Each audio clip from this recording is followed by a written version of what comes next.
സുരക്ഷാ ചരിത്രത്തിൽ ഏറ്റവും നിർണായകമായ ഒരു ചുവടുവെപ്പിനെ കുറിച്ചാണ് ഇന്ന് നമ്മൾ സംസാരിക്കാൻ പോകുന്നത്.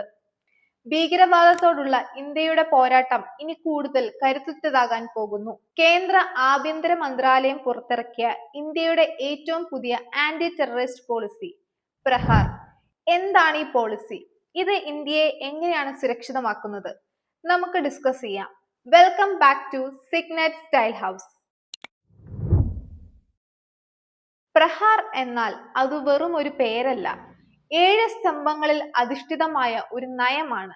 സ്ട്രൈക്ക് എന്നാണ് ഈ വാക്കിന്റെ അർത്ഥം. ഭീകരവാദത്തെ പ്രതിരോധിക്കുക എന്നതിലുപരി അതിനെ തകർക്കുക എന്നതാണ് ഇതിന്റെ ലക്ഷ്യം. ഭീകരാക്രമണങ്ങൾ നടക്കും മുൻപേ തടയുക, അതിവേഗത്തിലുള്ള പ്രതികരണം, എല്ലാ ഏജൻസികളെയും ഒന്നിപ്പിക്കുക, നിയമപരമായ ചട്ടക്കൂടിനുള്ളിൽ നിന്നുള്ള പ്രവർത്തനം, തീവ്രവാദത്തിലേക്ക് നയിക്കുന്ന സാഹചര്യങ്ങളെ ഒഴിവാക്കുക, അന്താരാഷ്ട്ര സഹകരണം ഉറപ്പാക്കുക, ആക്രമണത്തിന് ശേഷമുള്ള അതിവേഗ തിരിച്ചുവരവ്.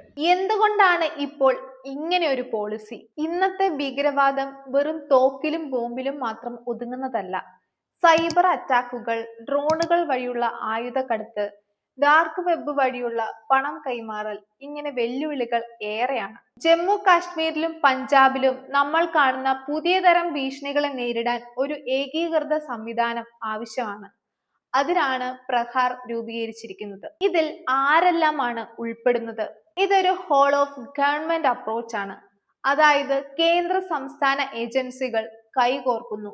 NIA, intelligence bureau, NSG, local police, cyber സെക്യൂരിറ്റിക്കും പുതിയ ടെക്നോളജിക്കും വേണ്ടി IT കമ്പനികളുടെ സഹായവും തേടുന്നു. പ്രഹാർ നടപ്പിലാക്കുന്നതിലൂടെ ഇന്ത്യക്ക് എന്തൊക്കെ നേട്ടങ്ങളാണ് ലഭിക്കുന്നത് എന്ന് നോക്കാം. സീറോ ടോളറൻസ്, ഭീകരവാദത്തോട് ഒരു വിട്ടുവീഴ്ചയും ഇല്ല. പവർ ഗ്രിഡുകൾ, റെയിൽവേ, ഡിജിറ്റൽ ബാങ്കിംഗ് എന്നിവ സൈബർ ആക്രമണങ്ങളിൽ നിന്ന് സുരക്ഷിതമാകും. എല്ലാ സംസ്ഥാനങ്ങളിലും ഭീകരവാദത്തിനെതിരെ ഒരേ രീതിയിലുള്ള കർശന നടപടികൾ. ചുരുക്കത്തിൽ ഇന്ത്യയുടെ സുരക്ഷാ കവചത്തെ കൂടുതൽ ശക്തമാക്കുന്ന ഒന്നാണ് പ്രഹാർ. ഭീകരവാദത്തിന്റെ വേരുകൾ അറുത്തുമാറ്റാൻ ഈ നയം സഹായിക്കുമെന്ന് നമുക്ക് പ്രത്യാശിക്കാം.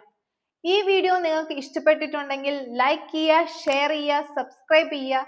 ഇതുപോലുള്ള ഇൻഫോർമേറ്റീവ് വീഡിയോസ് ഒക്കെ ആയിട്ട് നമുക്ക് വീണ്ടും കാണാം. ബൈ.